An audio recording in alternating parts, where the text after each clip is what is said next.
ठीक है, तो अब नया कॉन्सेप्ट शुरू करते हैं, वो है market demand function. Demand function क्या होता है? डिमांड फंक्शन एक न्यूमेरिकल फॉर्मूला टाइप चीज है।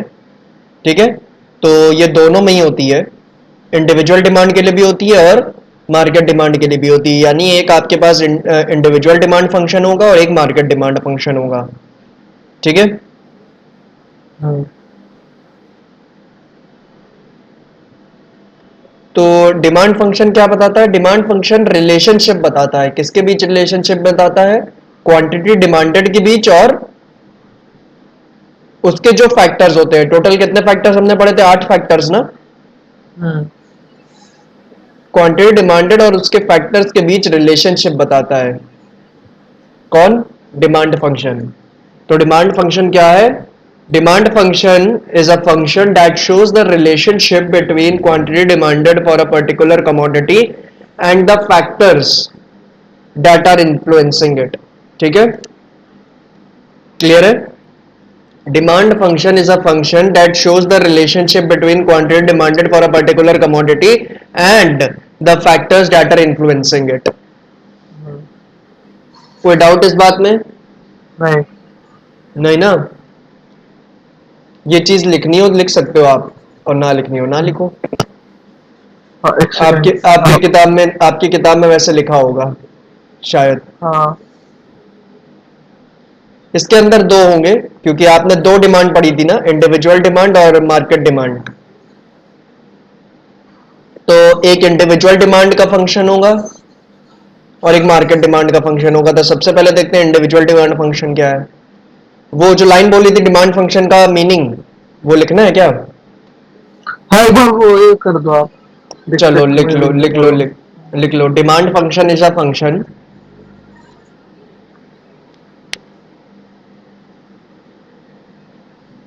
Demand function is a function that shows the relationship between quantity demanded, हाथ पाओ मुंह,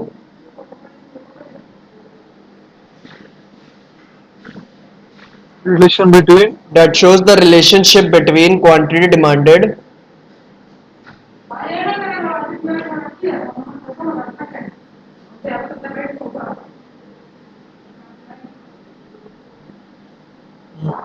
for a particular commodity and the factors that are influencing it. For a particular commodity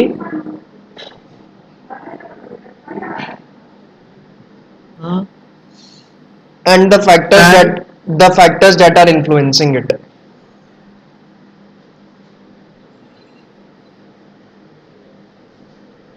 ठीक है, हो गया? बस एक सेकंड रुकना भाई।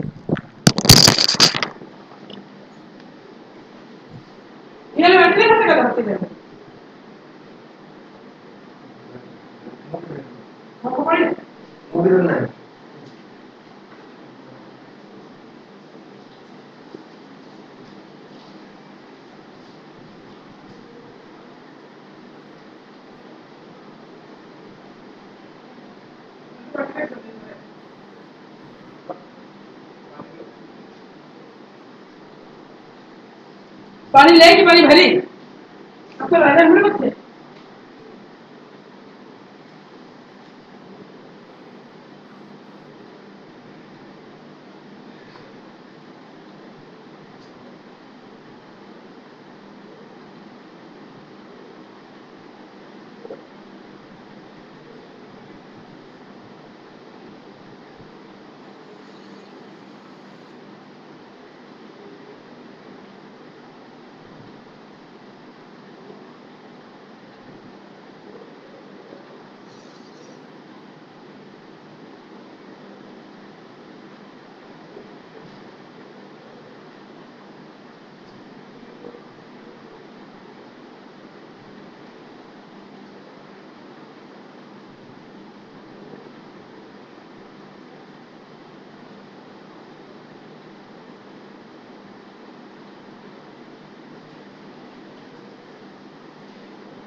हेलो।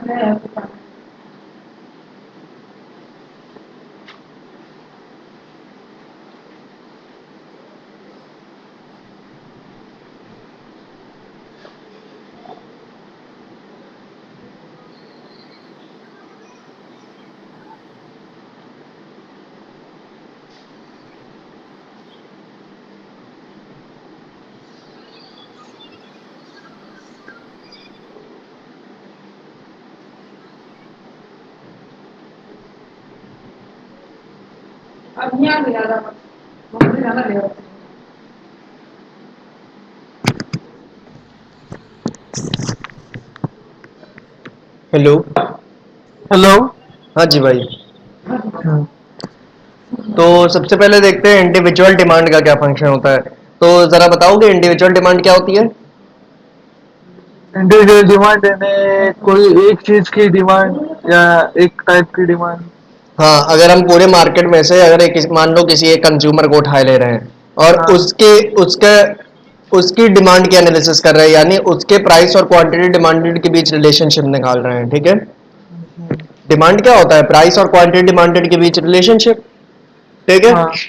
तो अगर हम किसी एक इंडिविजुअल व्यक्ति का क्या कर रहे हैं, प्राइस और क्वांटिटी डिमांडेड के बीच रिलेशनशिप निकाल रहे हैं, तो वो क्या है? वो इंडिविजुअल डिमांड। डिमांड। तो इंडिविजुअल डिमांड का फंक्शन क्या होता है?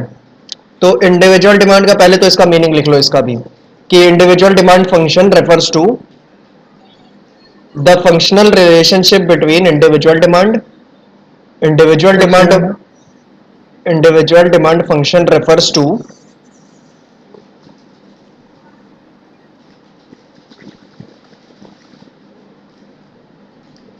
refers to the functional relationship between individual demand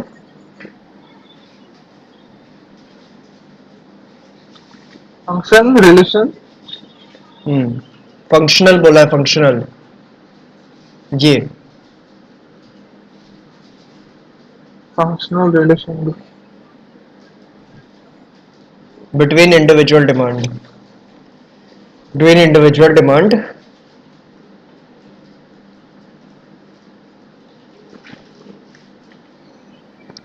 and the factors affecting the individual demand and the factors affecting the individual demand,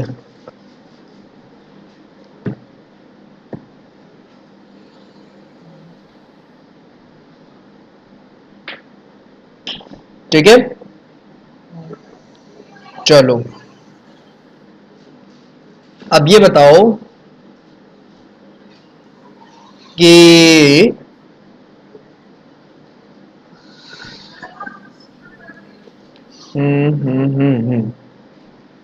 demand के फैक्टर्स कौन कौन से पढ़े थे? इंडिविजुअल डिमांड में कौन कौन से फैक्टर्स पढ़े थे? पहला पढ़ा था आपने, याद है कौन सा? price हाँ, प्राइस ऑफ ओन कमोडिटी, ठीक है। तो प्राइस तो ऑफ हाँ, प्राइस ऑफ ओन कमोडिटी को मैं पी एक्स मार्क कर रहा हूं, ठीक है।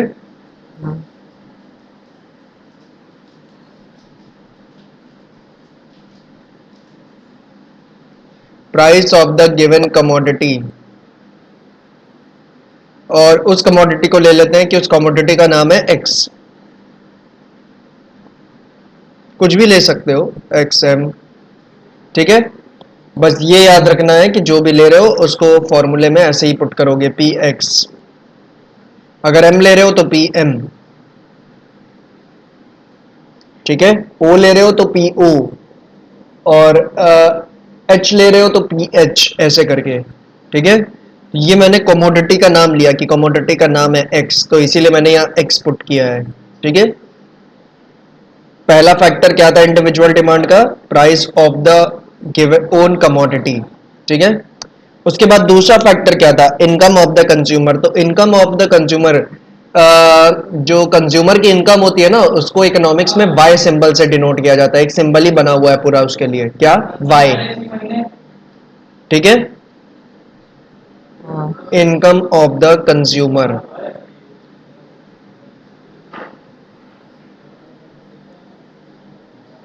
ठीक है। तीसरा फैक्टर क्या था? प्राइस ऑफ रिलेटेड गुड्स, तो प्राइस ऑफ रिलेटेड गुड्स को आप मार्क करोगे पी और नीचे आर, आर किसके लिए? रिलेटेड गुड्स के लिए। तो यहां क्या आ गया? Price of related goods.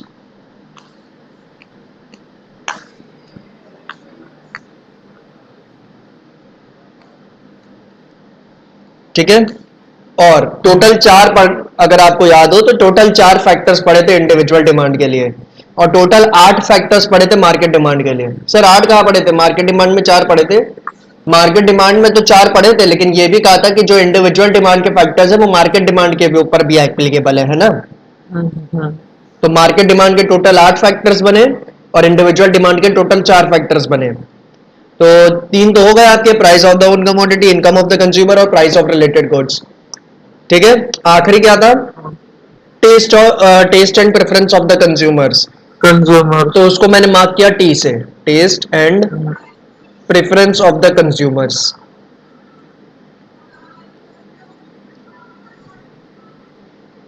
और एक और चीज बस यहां ले लेते हैं, मिसलेनियस।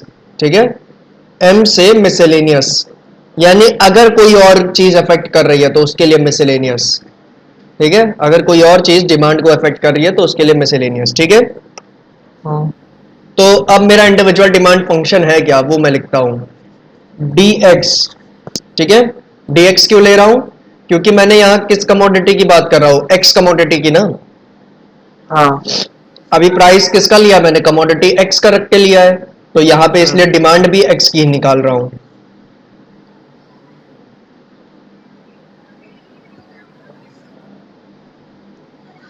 डी एक्स का मतलब क्या है? Demand for commodity x. अगर आप कमोडिटी कोई भी अल्फाबेट के ले लो, किसी भी चीज की कमोडिटी ले सकते हो, बस वही लिखना। अगर आपका मन है पार्ले जी की डिमांड निकालने का, तो क्या लोगे नीचे? डी पार्ले जी। ठीक है। पी पार्ले जी। ठीक। अगर मान लो मन है कि नेस्ले का निकालो, तो क्या लोगे? D Nestle, P Nestle. तो जिस भी कमोडिटी का आप क्या कर रहे हो, डिमांड एनालिसिस कर रहे हो, हाँ। उसी का यहां पे डी के नीचे नाम रखोगे, और पी के नीचे यहां प्राइस ऑफ ओन कमोडिटी के नीचे नाम रखोगे। ठीक है। जिस भी कमोडिटी का डिमांड एनालिसिस कर रहे हो, तो मैंने एग्जांपल के लिए लिया कि मैं एक कमोडिटी एक्स का डिमांड एनालिसिस कर रहा हूं, तो डी एक्स और पी एक्स लिख रहा हूं। ठीक है। अब इसका फंक्शन किस तरह लिखा जाएगा? एक एफ का सिंबल लगाया जाएगा। क्यों? क्योंकि आपको डेफिनेशन में क्या लिखा है? इंडिविजुअल डिमांड क्या है? एक फंक्शनल रिलेशनशिप है ना। तो ये जो एफ होता है ना, ये उसी फंक्शन को रिप्रेजेंट करेगा। तो ये आपकी फंक्शनल रिलेशनशिप को रिप्रेजेंट करेगा।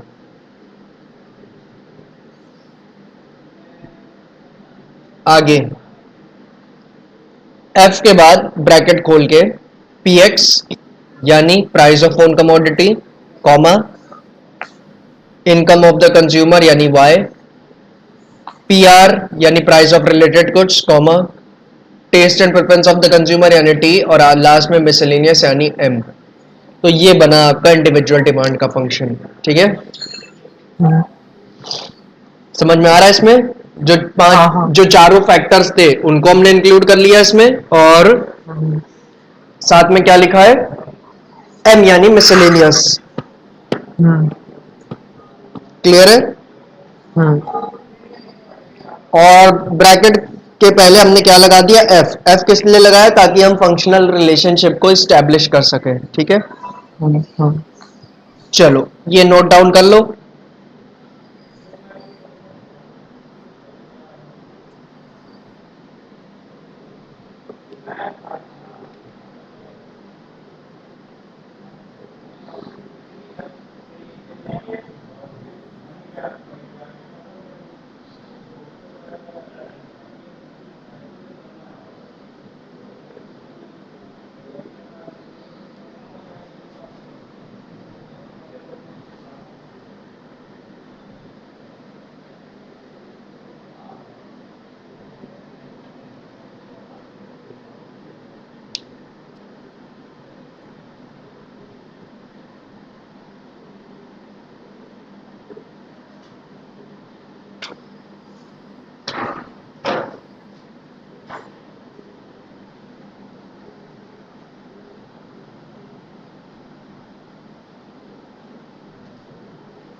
हो गया भाई?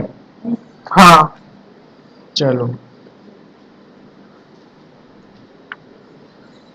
अब आगे बढ़ते हैं और नोट करते हैं मार्केट डिमांड का फंक्शन।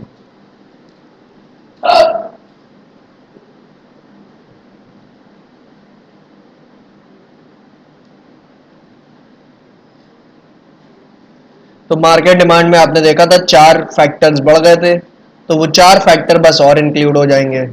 ठीक है, तो सबसे पहले इसका मीनिंग लिख लेते हैं। तो देखो, market demand function refers to the functional relationship. Market demand function refers to एक the second. Market demand.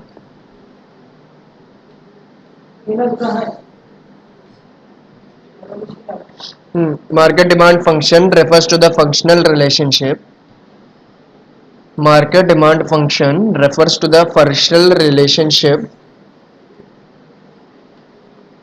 between market demand and the factors affecting the market demand. Between market demand and the factors affecting the market demand. तो ये कौन सी चीजों के बीच relationship बताता है? Market demand और उसके फैक्टर्स के बीच। ठीक है, चलो तो जैसे मार्केट उसका फैक्टर आया नहीं था, इंडिविजुअल डिमांड का जैसे बना था, ठीक वैसे ही बनेगा इसका भी। ठीक, dx is equal to F. F क्या रिप्रेजेंट कर रहा है? Functional relationship.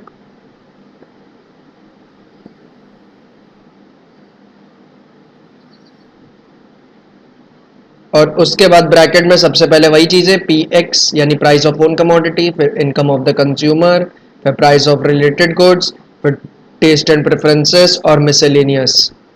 अब इसके बाद जो एडिशनल 4 फैक्टर्स हमने नहीं पढ़े थे मार्केट डिमांड के लिए, 4 फैक्टर हमने पढ़े थे इंडिविजुअल डिमांड में और मार्केट डिमांड जब हम लोगों ने पढ़ना शुरू किया था तो उसके फैक्टर्स जब देखे थे तो उसमें हमने ये देखा था ना कि जो 4 फैक्टर्स इंडिविजुअल डिमांड के वो तो है ही, साथ ही साथ क्या है कि 4 एडिशनल फैक्टर्स हम लोगों ने पढ़े थे ना। कौन कौन से? Expectation regarding future prices, population size, distribution of income, और एक और कोई पढ़ा था, एक और कौन सा था? वो जो दो प्रोडक्ट्स के मतलब है। नहीं, आपने नोट तो किया होगा ना, क्या नोट क्या था वो? तो अपना market demand, complementary goods, substitute goods. एक सेकंड, अरे वो तो था, वो उसमें था, रिलेटेड गुड्स में था, तो वो उसमें आपका वो आपका इंडिविजुअल डिमांड में ही कवर हो गया है। Expectation regarding future prices, population size, और हाँ इमरजेंसी। ठीक है, चौथा वाला क्या था? हाँ, इमरजेंसी। इमरजेंसी। हाँ। हाँ, इमरजेंसी को मैं डिनोट करता हूं ई एम सिंबल से। ठीक है, एक्सपेक्टेशन रिगार्डिंग फ्यूचर प्राइसेस को मैं डिनोट करता हूं ईपी सिंबल से। पॉपुलेशन को मैं डिनोट कर रहा हूं पीओ सिंबल से। ठीक है, और चौथा वाला क्या था? डिस्ट्रीब्यूशन ऑफ इनकम, तो इसको डी से ही डिनोट किए दे रहा हूं। तो ये मार्केट डिमांड का फंक्शन हुआ पूरा। ठीक है, इसमें जो 4 जो 5 चीजें पहले लिखी हुई हैं पी एक्स से लेकर एम तक, उसका मतलब तो आप जानते हो, है ना? क्लियर है ना? हाँ। हाँ। तो एडिशनल ये जो 4 चीजें लिखी हैं कि ई एम, इसका क्या मतलब होता है? इमरजेंसीज। इमरजेंसी।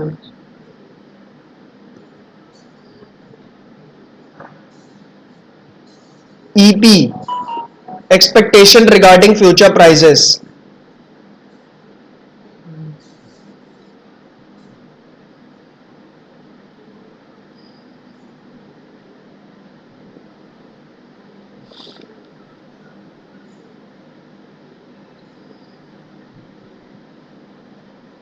पीओ यानी पॉपुलेशन साइज।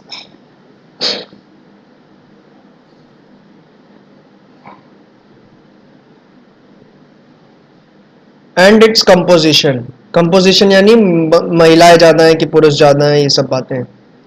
बच्चे ज़्यादा हैं कि बूढ़े ज़्यादा हैं पॉपुलेशन में, ये सब बातें।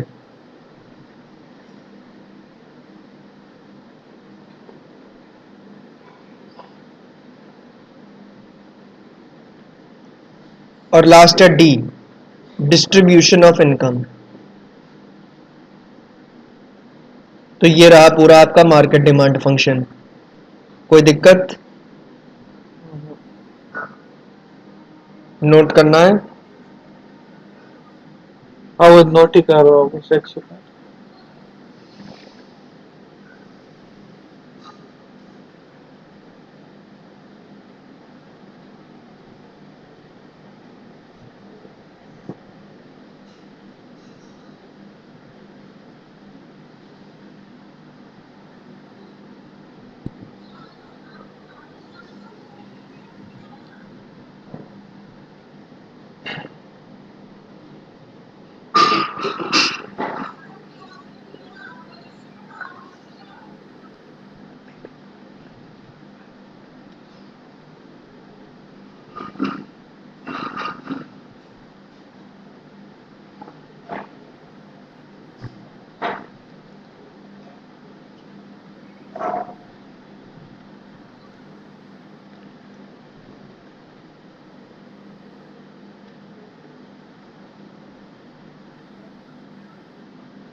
हो गया भाई?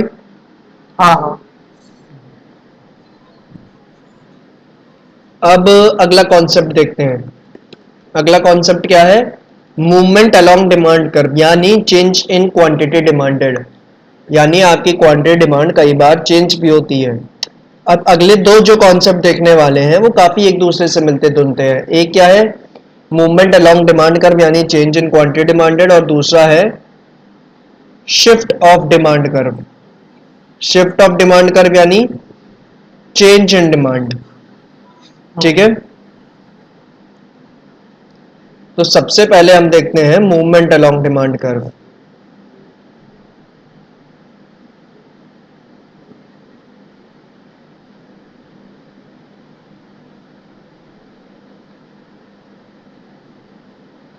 और चेंज इन क्वांटिटी डिमांडेड।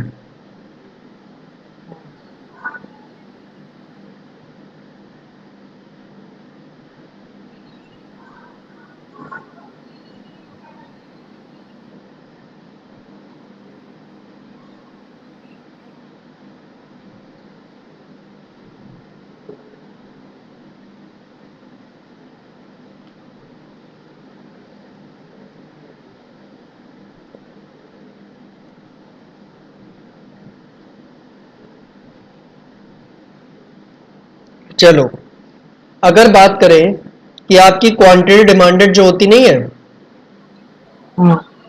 अगर आपकी क्वांटिटी डिमांड चेंज हो रही है, यानी बढ़ रही है या घट रही है, किसकी वजह से?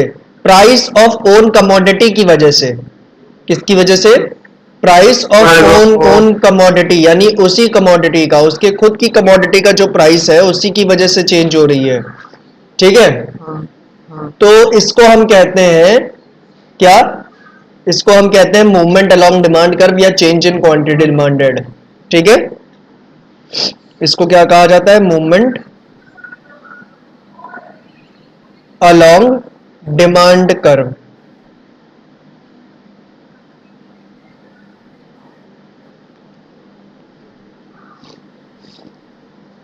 समझ गए भाई? हाँ कि आपकी क्वांटिटी डिमांड चेंज हो रही है, यानी बढ़ रही है या घट रही है, किसकी वजह से? प्राइस ऑफ ओन कमोडिटी, यानी अपनी ही कमोडिटी के प्राइस की वजह से। ठीक है, तो उसको कहेंगे मूवमेंट अलोंग डिमांड कर्व या चेंज इन क्वांटिटी डिमांडेड। अब बात करी जाए अगली बात की, कि आपकी क्वांटिटी डिमांड चेंज कर रही है, किसकी वजह से? Due to other factors of demand. ठीक है, due to other factors of demand. आपको पता है ना, टोटल 8-9 फैक्टर्स हैं हमारे क्वांटिटी डिमांड के लिए। अगर आप मार्केट डिमांड वगैरह सब कंबाइन कर लो तो टोटल कितने बनते हैं? 8 से 9 फैक्टर्स बनते हैं ना। हेलो, हाँ हाँ। मैं कह रहा हूं अगर आप मार्केट डिमांड वगैरह कंबाइन कर लो तो टोटल आपके डिमांड के ऊपर कितने फैक्टर्स बनते हैं? 8 से 9 फैक्टर्स बनते हैं, हाँ। है ना? हम्म। जिसमें से क्या है, जिसमें से क्या है, प्राइस ऑफ ओन कमोडिटी एक फैक्टर है, और हाँ बचे, हाँ और उसके अलावा कितने फैक्टर होंगे? 7 से 8 फैक्टर्स है। अगर आप मिसलेनियस ले लो तो 8 फैक्टर्स बने, और अगर मिसलेनियस हाँ। ना लो तो 7 फैक्टर्स बने, तो टोटल हम 8 ही मान लेते हैं। Price of hmm. Own commodity को छोड़ के टोटल कितने फैक्टर्स है? 8 फैक्टर्स है। 8 फैक्टर्स। तो अगर आपका क्वांटिटी डिमांड चेंज कर रहा है, यानी बढ़ रहा है या घट रहा है, ड्यू टू अदर फैक्टर्स, यानी प्राइस वाले को छोड़ के, प्राइस ऑफ ओन कमोडिटी को छोड़ के बाकी के जो अदर फैक्टर्स है डिमांड के, उनकी वजह से अगर आपका प्राइस चेंज कर रहा है, सॉरी, आपका क्वांटिटी डिमांड चेंज कर रहा है, बढ़ रहा है या घट रहा है, तो इसको आप कहोगे शिफ्ट ऑफ डिमांड कर्व, यानी चेंज इन डिमांड। हाँ। ठीक है? तो मतलब आता है कि इसकी डेफिनेशन पूछते हैं एग्जाम में, shift of demand what is हाँ, इट। ये पूछ सकता है, ऐसी बात नहीं है, पूछ सकता है। और इसका प्रोसेस भी पूछ सकता है, मतलब इसके कर्व्स भी पूछ सकता है, इसमें कुछ कर्व भी बनाने पड़ेंगे। ठीक है? फिलहाल आपको ये बात दिमाग में रखनी है कि अगर आपका क्वांटिटी डिमांड चेंज कर रहा है, क्यों? Due to other factors of demand. Other factors यानी प्राइस ऑफ ओन कमोडिटी को छोड़ के बाकी के जो फैक्टर्स हैं।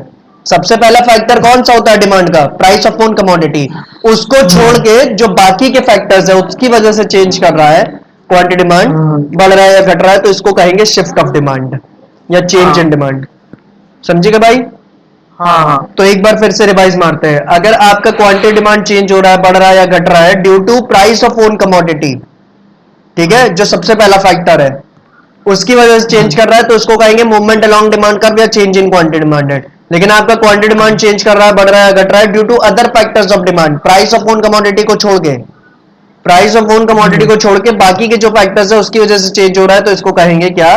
शिफ्ट ऑफ डिमांड कर्व या चेंज इन डिमांड। ओके, हाँ। चलो।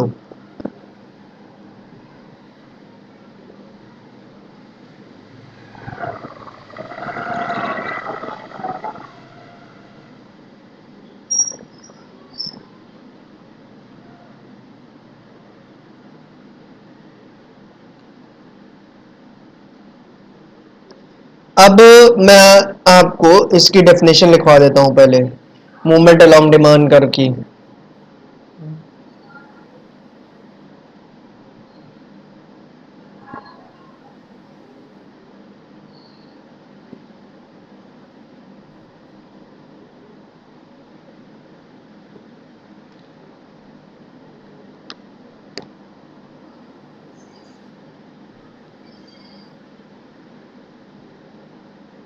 अच्छा, इससे पहले एक चीज रह गई है, इससे पहले एक डेफिनेशन और लिख लो। Movement along demand curve heading डालने से पहले एक डेफिनेशन और लिख लो, और वो क्या है?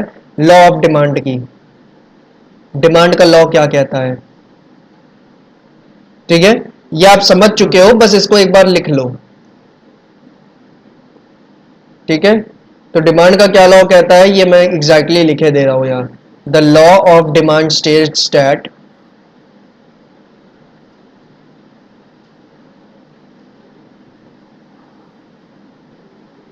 states that, sorry, that quantity demanded of a commodity,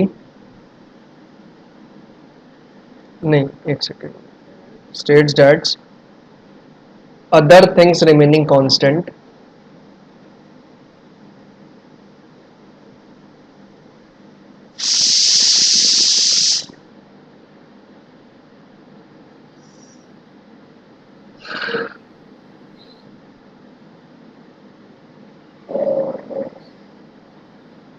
quantity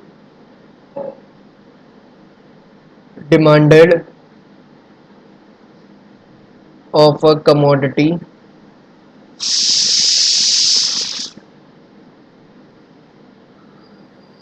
rises when its price falls,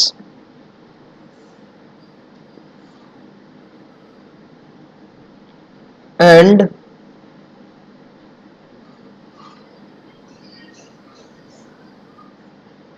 falls when its price rises. तो ये रहा आपका लॉ ऑफ डिमांड। कि डिमांड का लॉ क्या कहता है कि other things remaining constant, other things remaining constant यानी प्राइस ऑफ ओन कमोडिटी जो आपका पहला फैक्टर है ना, उसको छोड़ के बाकी चीजें कांस्टेंट रहेंगी। ठीक है, ठीक है, जो आपका प्राइस ऑफ ओन कमोडिटी जो पहला फैक्टर है डिमांड का, उसको छोड़ के बाकी की जो फैक्टर्स है वो कांस्टेंट रहेंगे। कांस्टेंट यानी इक्वल रहेंगे, वो चेंज नहीं होंगे। कांस्टेंट का मतलब होता है वो चीजें चेंज नहीं होंगी, वो ना बढ़ेंगी ना घटेंगी, जैसी हैं वैसी ही रहेंगी।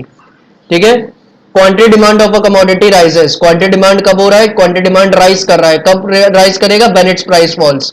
तो क्वांटिटी डिमांड बढ़ेगा ना जब प्राइस घटेगा, है ना।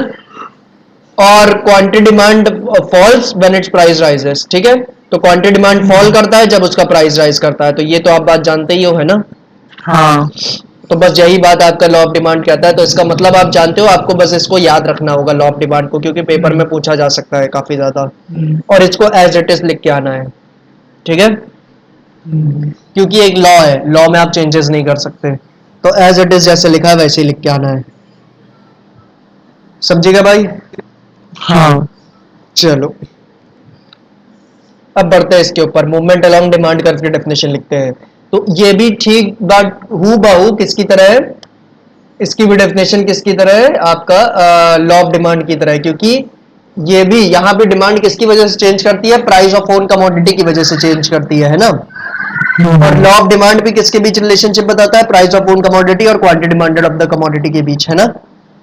हाँ। तो इसकी भी डेफिनेशन ठीक लॉ ऑफ डिमांड जैसी है। तो इसकी डेफिनेशन डिक्टेट कर रहे हैं, लिख दो, लिख लो। हाँ actually.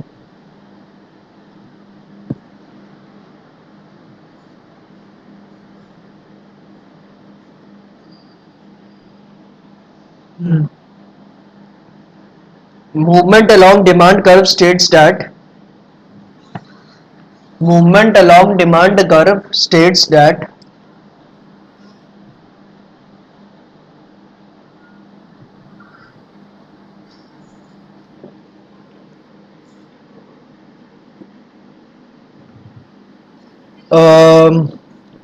other factors of demand remaining constant, other factors of demand remaining constant,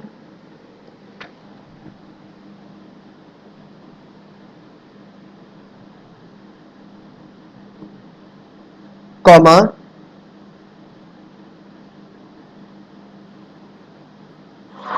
comma, quantity demand of the commodity changes due to the change in the price of the commodity. Quantity demanded of the commodity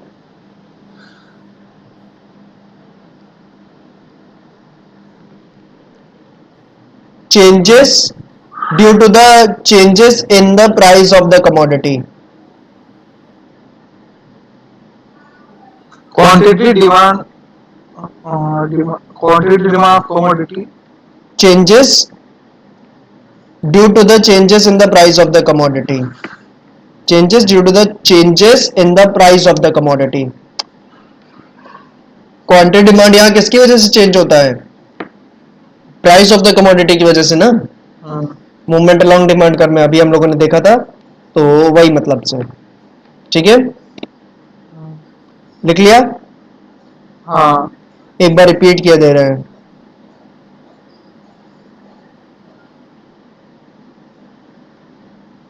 कि आपका क्या कह रहा है?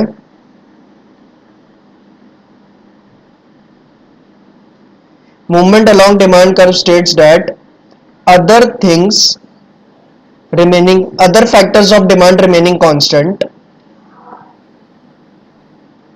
comma, quantity demanded of the commodity changes due to the changes in the price of the commodity. यही लिखा है ना? सही है। हाँ। चलो फिर अब बात करी जाए मूवमेंट अलोंग डिमांड कर्व की। तो ये दो तरीके का होता है भाई।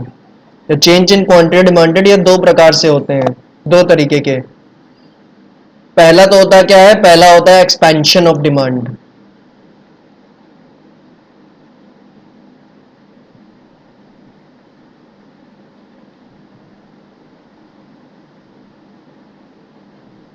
ठीक है, और एक्सपेंशन ऑफ डिमांड की वजह से क्या होता है? आपकी क्वांटिटी डिमांड बढ़ जाती है। आपकी क्वांटिटी डिमांड क्या होती है, बढ़ जाती है इसकी वजह से।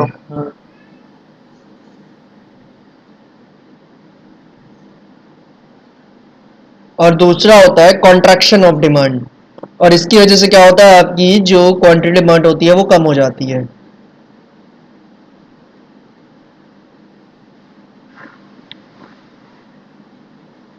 Decrease in quantity demanded.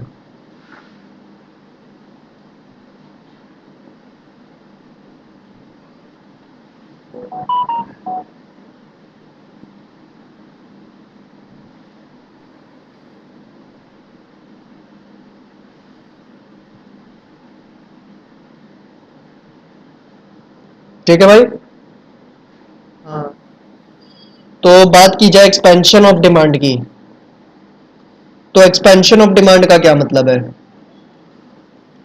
जब जब आपकी मतलब वो हाँ आपकी डिमांड यहाँ पे बढ़ रही है, क्यों बढ़ रही है, क्योंकि प्राइस फॉल कर रहा होगा, है ना। हाँ, प्राइस फॉल कर रहा होगा तो क्वांटिटी डिमांड बढ़ रही है, तो एक्सपेंशन ऑफ डिमांड का क्या मतलब हुआ कि आपकी क्वांटिटी डिमांड बढ़ रही है और प्राइस फॉल कर रहा है, ठीक है। और other factors of demand constant है, तो यही इसका मीनिंग भी बना। हाँ, क्लियर है। हाँ, हम्म।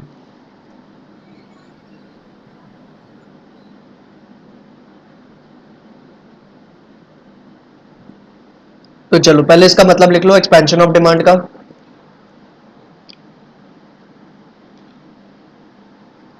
लिखो, एक्सपेंशन ऑफ डिमांड मीन्स नहीं, expansion of demand is a situation when there is a increase in the quantity demanded due to the reduction in the price of the commodity, ठीक है।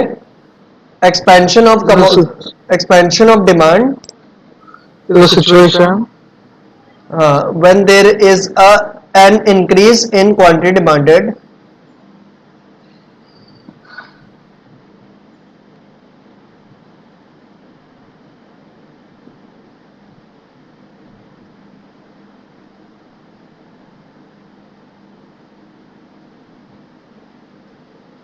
ठीक है, quantity demanded of a commodity due to a reduction in the price of the commodity,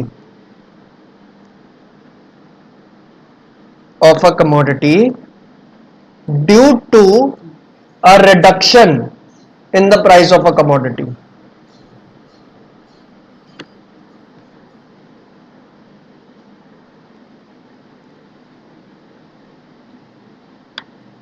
ठीक है भाई। तो ये कैसे अकर करेगा,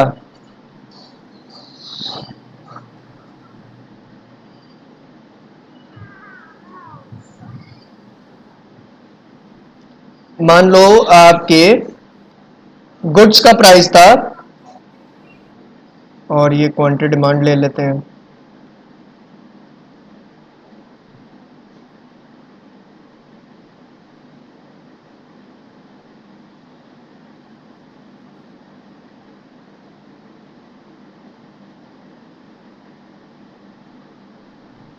गुड्स का प्राइस था मान लो 20 रुपए, ठीक है। तो 20 पे आपको कितनी क्वांटिटी डिमांड होती थी, 100। जब 15 हुआ तो कितनी डिमांड होने लग गई, 200। जब 10 हुआ तो कितनी डिमांड होने लग गई, 300। ठीक है, तो आप क्या नोटिस कर रहे हो, 5 हुआ तो 400। तो आप क्या नोटिस कर रहे हो कि जैसे जैसे आपका प्राइस रिड्यूस हो रहा है वैसे वैसे आपकी क्वांटिटी डिमांड बढ़ रही है। तो एक्सपेंशन ऑफ डिमांड का क्या मतलब है, क्वांटिटी डिमांड बढ़ना, और क्वांटिटी डिमांड किसकी वजह से बढ़ रही है, क्योंकि प्राइस आपका रिड्यूस हो रहा है इस वजह से। ठीक है, आपका प्राइस रिड्यूस हो रहा है और उसके बाद क्या हो रही है, क्वांटिटी डिमांड बढ़ रही है, तो इसको हम क्या कहेंगे, एक्सपेंशन ऑफ डिमांड। समझ गया भाई। अब इसका डिमांड कर्व कैसे बनेगा एक्सपेंशन ऑफ डिमांड में, तो इस तरीके से,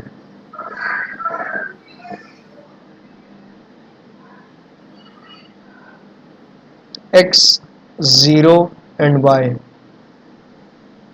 यहां पे हम लेंगे प्राइस को, और यहां पे हम लेंगे क्वांटिटी डिमांडेड को।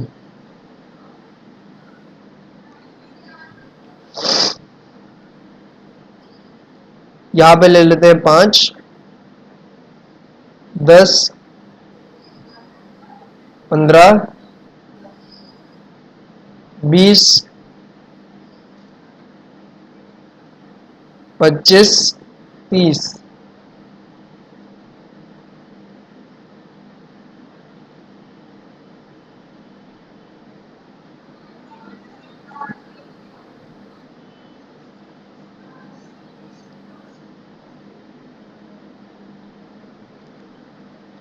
यहां 100 की गैप पे क्यों ले रहा हूं वाई एक्सेस पे? क्योंकि ऊपर देखो क्वांटिटी डिमांड क्या है, 100 के अंतर पे, इसलिए 100 पे ले रहा हूं।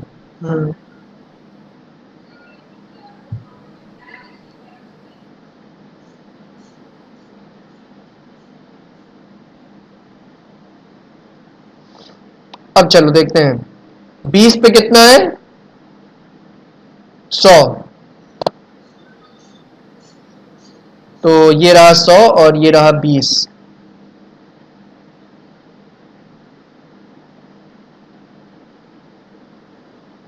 ठीक है, पॉइंट लगा दिया। 15 पे कितना है, 300, नहीं 200।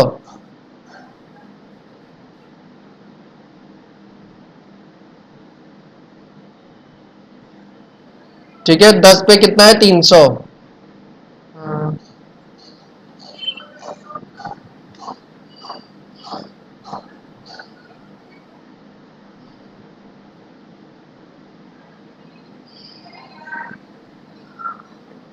और 5 पे 400।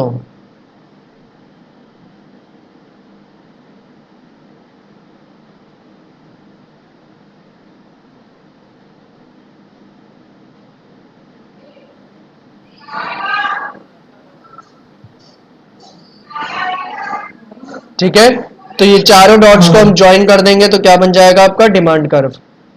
और ये डिमांड कर्व आपने देखा होगा नीचे से ऊपर की तरफ जा रहा है ना, तो इसी को कहते हैं एक्सपेंशन ऑफ डिमांड, कि आपका डिमांड कर्व नीचे से ऊपर की तरफ जा रहा है। तो ये बनेगा, इस तरीके से बनेगा आपका एक्सपेंशन ऑफ डिमांड। समझ गए भाई? हाँ। चलो नोट कर लो इसको।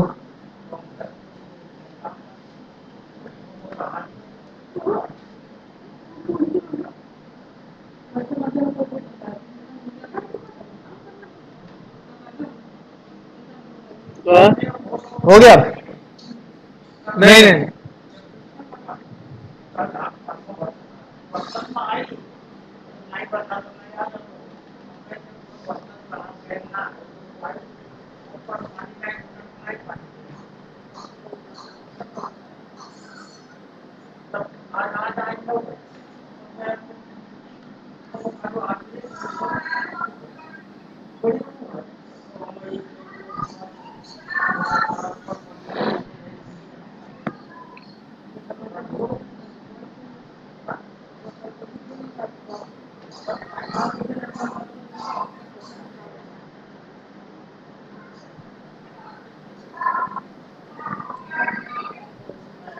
हो गया भाई?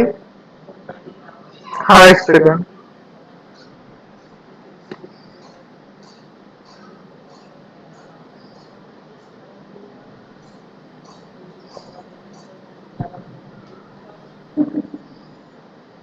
हो गया। नेक्स्ट, अब कॉन्ट्रैक्शन ऑफ डिमांड। इसमें क्या होता है, आपकी क्वांटिटी डिमांड कम हो रही होती है। क्वांटिटी डिमांड कम क्यों हो रही होगी? क्योंकि प्राइस बढ़ रहा होगा। हाँ। ठीक है, हाँ। तो इसकी डेफिनेशन लिखो। Contraction of demand is a situation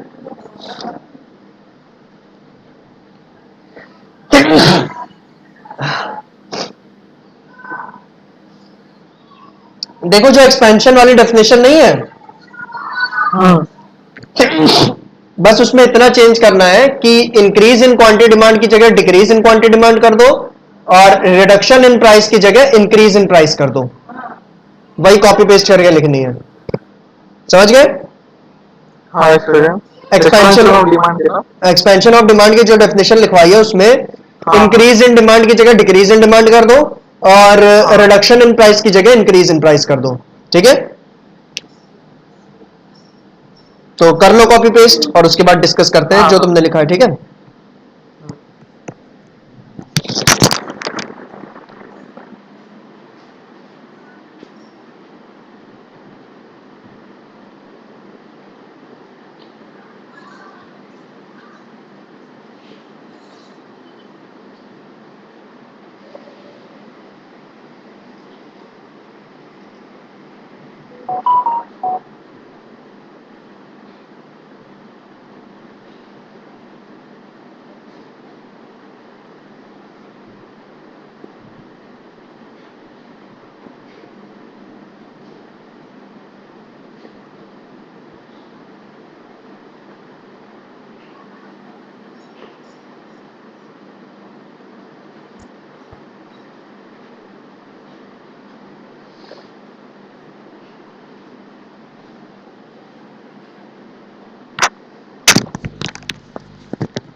hello. Hello. हाँ भाई, हो गया ना? हाँ, एक सेकंड बस। हाँ हाँ, हो गया। तो क्या लिखा? Contraction of demand is a situation when there When there is a decrease decrease in in the quantity quantity demanded due to increase of in the price commodity। of the commodity, है ना? हाँ हाँ। बस भाई यही है। तो अब जरा देख लेते हैं इसका मतलब क्या होता है, ये क्या होता है चीज, इसको समझ लेते हैं कि आपका क्वांटिटी डिमांड कम हो रहा है, क्यों? क्योंकि प्राइस बढ़ रहा है।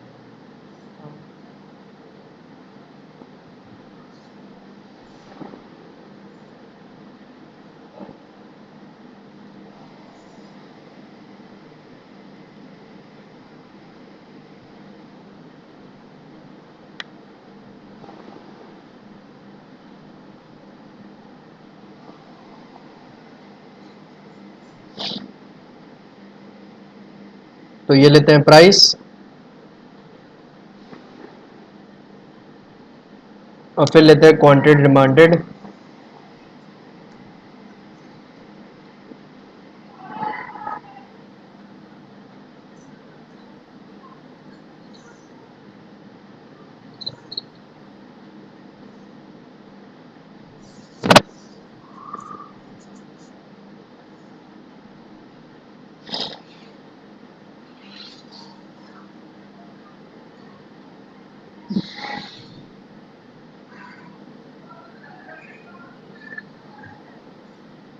ठीक है, इस बार मान लो 5 यूनिट, 5 रुपए था प्राइस, तो आपकी क्वांटिटी डिमांड कितनी थी? 100 यूनिट्स।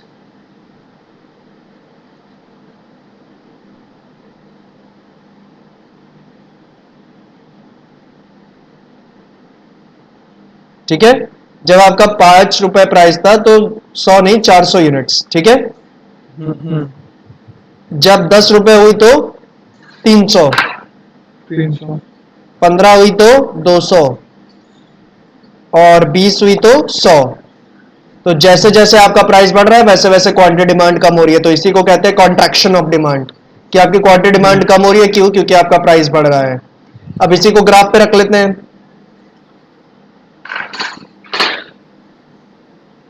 और ग्राफ पे रख के देखते हैं x 0 एंड y। ये हो गया आपका प्राइस, ये वाला पार्ट, हम्म और y एक्सेस पे होगा आपका क्वांटिटी डिमांडेड। हम्म।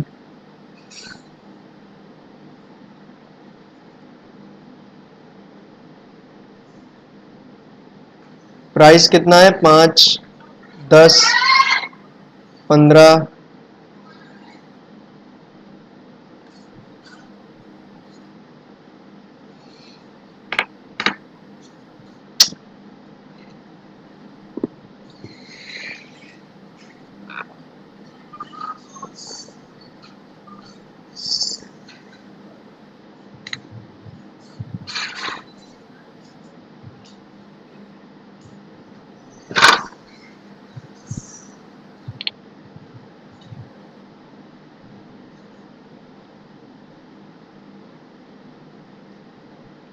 ये हो गया 15,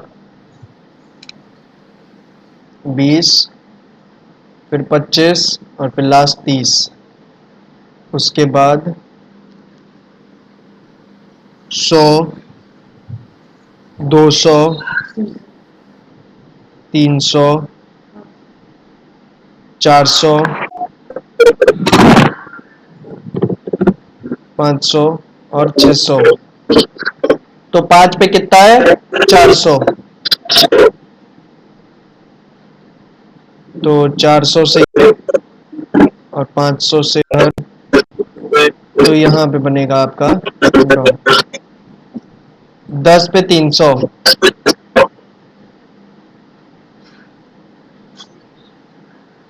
इस तरीके से बना। 15 पे 200, तो ये बन गया। और 20 पे 100,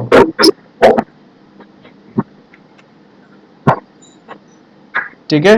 चारों लाइंस को ज्वाइन कर देंगे, बन गया हमारा डिमांड कर्व, ठीक है। अब ये डिमांड कर्व आप देखोगे नीचे की तरफ जा रहा है ना, क्यों? जब हमने पॉइंट्स बनाने, जब पॉइंट्स बनाने शुरू किए थे तो वो नीचे से ऊपर से नीचे की तरफ जा रहे थे ना। और एक्सपेंशन ऑफ डिमांड में क्या था, नीचे से ऊपर की तरफ जा रहे थे। तो क्योंकि ये नीचे की तरफ जा रहे हैं इसीलिए कॉन्ट्रैक्शन ऑफ डिमांड है। और जब वो पॉइंट्स ऊपर की तरफ जा रहे थे तो वो क्या था, एक्सपेंशन ऑफ डिमांड है, ठीक है। अब ऐसा होता क्यों है, क्योंकि आप जानते हो वो ऊपर की तरफ क्यों जा रहा था एक्सपेंशन ऑफ डिमांड में, क्योंकि क्वांटिटी डिमांड बढ़ रही थी। और यहां पे नीचे की तरफ क्यों आ रहा है, क्योंकि क्वांटिटी डिमांड घट रही है, ठीक है। समझ गया ना भाई? हाँ हाँ। हाँ, तो इसको नोट करना है, नोट कर लो।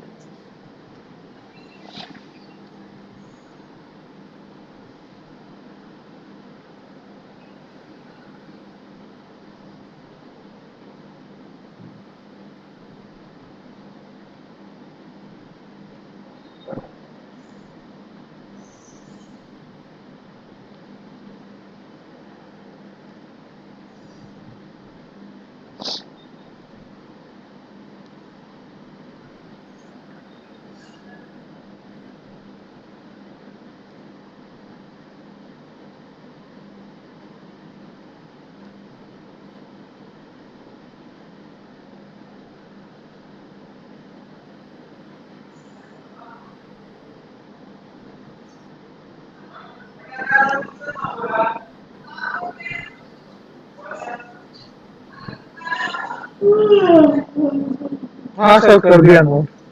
चलो अब अगला बढ़ते हैं, shift of demand curve. Shift of demand curve का क्या मतलब बताया था कि यहां पे प्राइस की वजह से, प्राइस ऑफ ओन कमोडिटी की वजह से आपकी क्वांटिटी डिमांड नहीं चेंज हो रही है, बल्कि किसकी वजह से चेंज हो रही है, बच्चे कुछ जो 8 फैक्टर्स हैं उसकी वजह से, है ना। शिफ्ट ऑफ डिमांड कर्व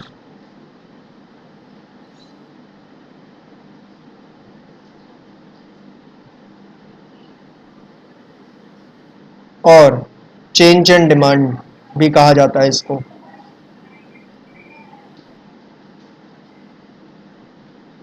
ठीक है। तो इसका क्या मतलब था कि आपकी क्वांटिटी डिमांड यहां प्राइस ऑफ ओन कमोडिटी की वजह से नहीं, बल्कि जो प्राइस ऑफ ओन कमोडिटी को छोड़ के बचे कुछ 8 फैक्टर्स है उसकी वजह से चेंज कर रही है, उसकी वजह से बढ़ घट रही है। प्राइस ऑफ ओन कमोडिटी तो यहां कांस्टेंट रहेगा, ठीक है।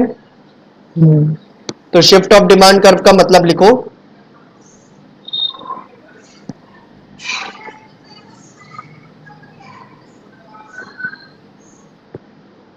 बोलो।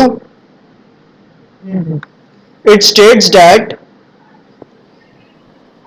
while price of the commodity, price of the own commodity remains constant,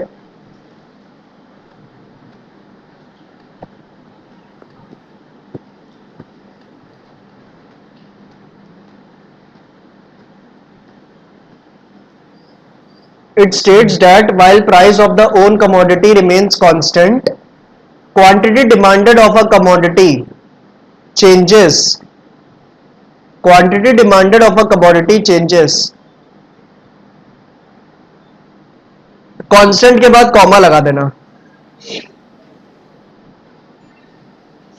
quantity demand of a commodity changes,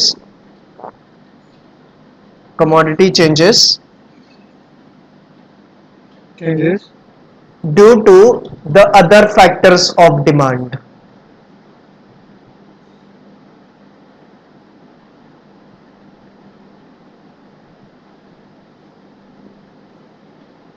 ठीक है,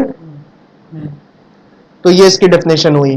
अब ये भी हाँ। मूवमेंट अलोंग डिमांड कर्व की तरह दो तरीके का होता है, शिफ्ट ऑफ डिमांड कर्व भी। पहला तो होता है इंक्रीज इन डिमांड, दूसरा होता है डिक्रीज इन डिमांड। तो इंक्रीज इन डिमांड का मतलब आप समझ गए होंगे, डिमांड इसमें बढ़ रही है, और डिक्रीज इन डिमांड में डिमांड कम हो रही है। डिमांड घट रही है। हम्म,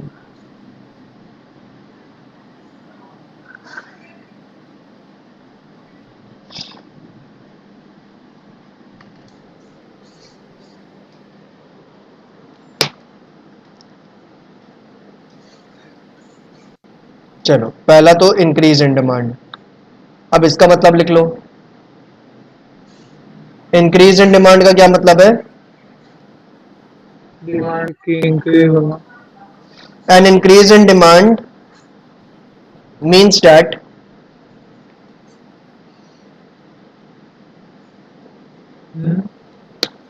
an increase in demand means that while price of the own commodity remains constant, while price of the own commodity remains constant, comma, quantity demanded of a commodity rises, quantity demanded of a commodity rises due to the changes in other factors of demand, due to the changes in other factors of demand। ठीक है, तो इसका सीधा साधा मतलब क्या हुआ कि आपका प्राइस ऑफ ओन कमोडिटी जो है, जो प्राइस होता है कमोडिटी का, वो कांस्टेंट है, वो चेंज नहीं कर रहा है। कांस्टेंट वर्ड का मीनिंग क्या होता है? वो चेंज नहीं हो रहा, ना बढ़ रहा है ना घट रहा है। लेकिन आपका फिर भी क्वांटिटी डिमांड क्या हो रही है? वो बढ़ रही है। प्राइस चेंज नहीं हो रहा, तब भी क्वांटिटी डिमांड चेंज हो रही है। ठीक है, तो वो किस वजह से चेंज हो रही होगी? क्योंकि आपके जो अदर फैक्टर्स है उसमें कोई चेंज आ रहा होगा, उसकी वजह से चेंज हो रही होगी। जैसे कि हमने देखा नहीं था कि जब कंज्यूमर की इनकम बढ़ जाती है तो वो क्वांटिटी डिमांड बढ़ाने लग जाता है। ठीक है, जब सब्सटीट्यूट गुड का प्राइस बढ़ जाता है तो हमारे गुड की क्या हो जाती है? डिमांड कम हो जाती है, डिमांड बढ़ जाती है। जब कॉम्प्लीमेंट्री गुड्स का प्राइस बढ़ जाता है तो हमारे गुड की डिमांड कम हो जाती है। तो ऐसे करके हम लोगों ने अदर फैक्टर्स में देखा नहीं था कि अदर फैक्टर्स के जो अदर फैक्टर्स भी जो होते हैं वो इन्फ्लुएंस करते हैं हमारी क्वांटिटी डिमांड को, है ना। हाँ हाँ। तो यही मतलब हुआ इसका कि आपका प्राइस जो है वो तो चेंज नहीं हो रहा है, प्राइस ऑफ ओन कमोडिटी, लेकिन फिर भी आपकी क्वांटिटी डिमांड बढ़ रही है। तो वो किस वजह से बढ़ रही होगी? ड्यू टू अदर फैक्टर्स बढ़ रही होगी। तो इसको हम क्या कहेंगे? इसको हम कहेंगे इंक्रीज इन डिमांड। ठीक है, इसका एग्जांपल अगर ले,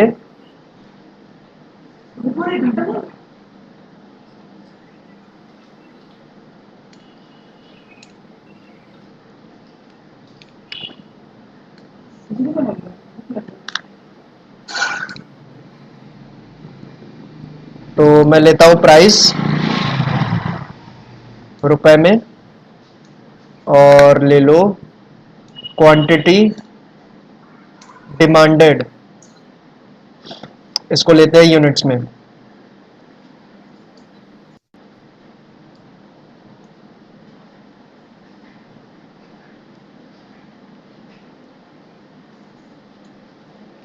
तो आपका जो गुड्स का प्राइस है वो 10 रुपए का 10 रुपए ही है, और जब 10 रुपए था तो 100 यूनिट्स थी, और अब 200 यूनिट्स हो गए क्वांटिटी डिमांड।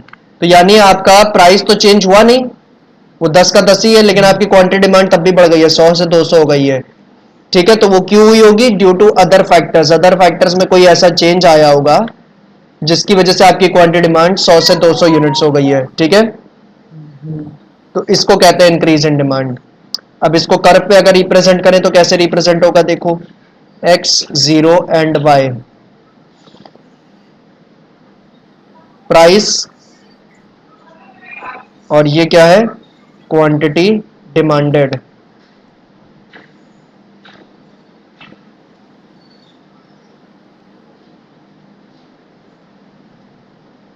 ये देखो 10, और ये 20, ये 30, ये 40, और इधर ये 100, और ये 200,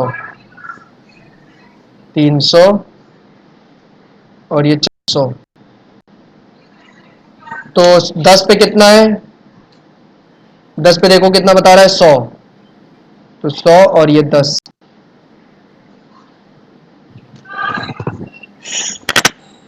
मैं थोड़ा सा चेंज करना चाहता हूं इसमें, क्योंकि ये फिर बहुत नीचे बन जाएगा, है ना। और वो दिक्कत होगी फिर इसमें प्लॉटिंग में, और खासकर जो मैं मैसेज कन्वे करना चाहता हूँ वो ठीक से कन्वे नहीं होगा। तो इधर ले लेते हैं एक 50 भी, इधर ऊपर ले लेते हैं 500। तो चेंजेस कुछ इस प्रकार से कर रहे हैं कि क्वांटिटी डिमांड अब भी बढ़ रही है, बस ये यूनिट्स चेंज हो रही हैं।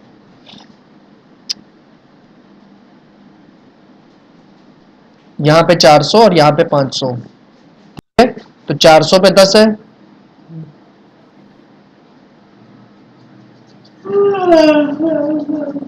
और 500 पे 10 है, ठीक है। तो यानी 10 नहीं चेंज हो रहा है, लेकिन आपकी यूनिट क्या हो रहा है, ये चेंज हो रहा है। क्लियर है?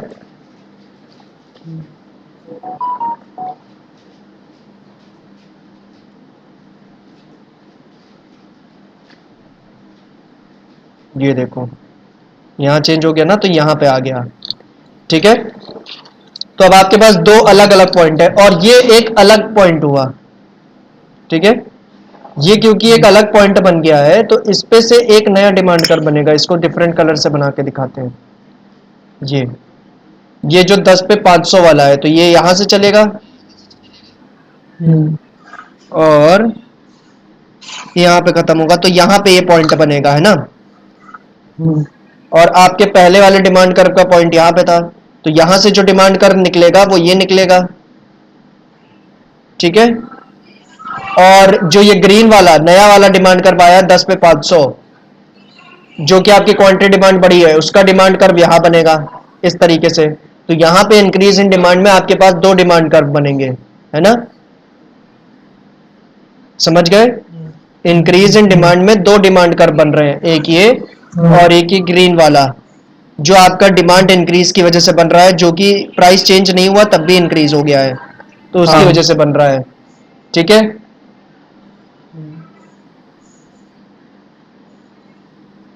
तो आप देख सकते हो कि इंक्रीज इन डिमांड में क्या है कि आपका जो डिमांड कर्व है वो राइटवर्ड शिफ्ट हो जाता है, दाई तरफ शिफ्ट हो रहा है ना, ठीक है। क्लियर है? डिमांड कर्व पहले कहां पे था, ब्लैक वाली पोजीशन पे था, और फिर वो दाई तरफ शिफ्ट होके कहां चला गया, ग्रीन वाली पोजीशन पे चला गया, है ना। तो इंक्रीज इन डिमांड में क्या होता है, आपका डिमांड कर्व राइटवर्ड शिफ्ट हो जाता है।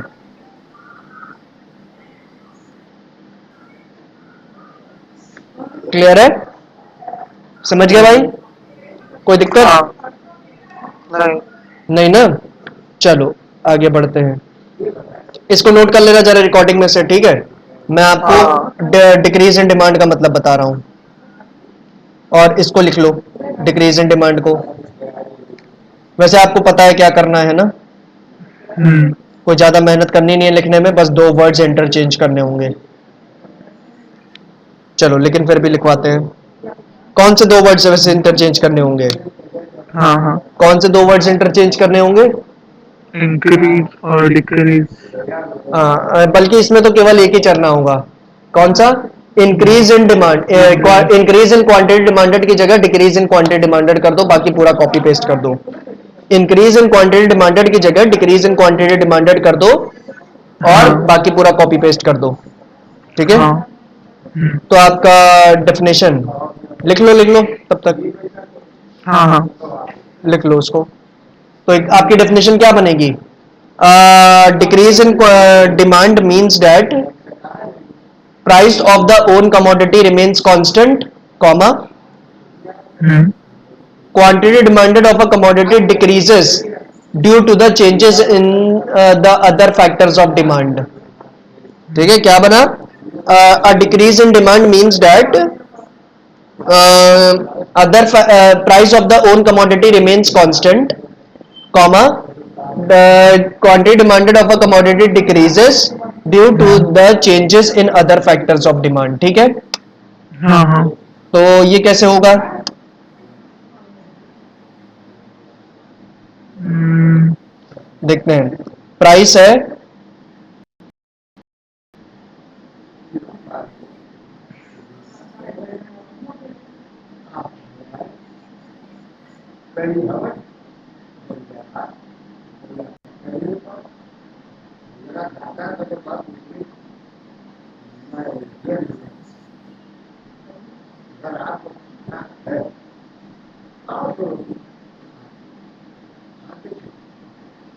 देखो इसमें भी क्या है, प्राइस कांस्टेंट है यानी चेंज नहीं कर रहा, तो 10 रुपए का 10 रुपए ही रखेंगे।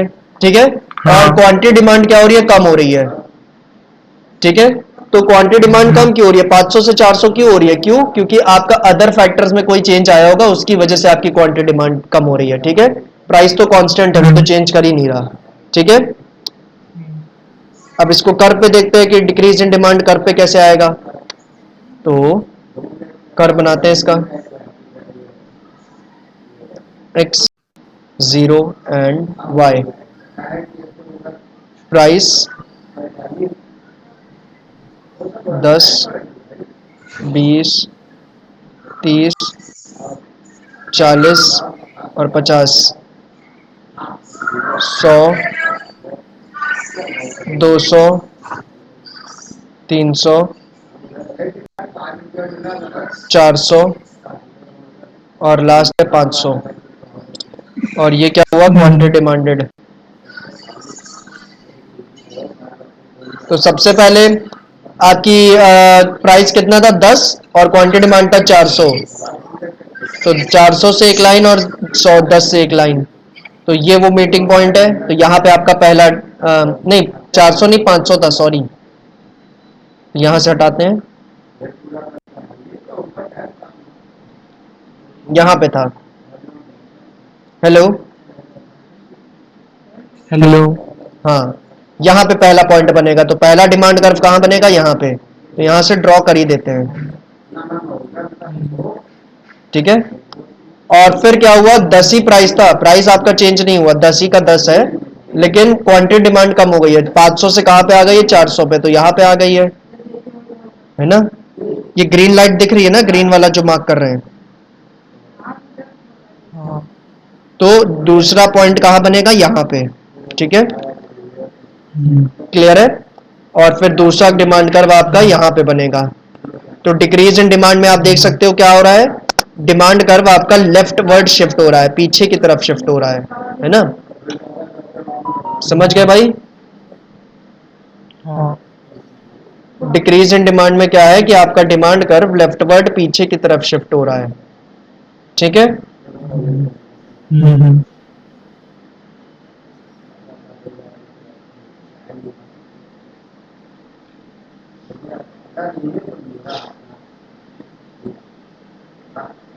Leftward shift. ओके,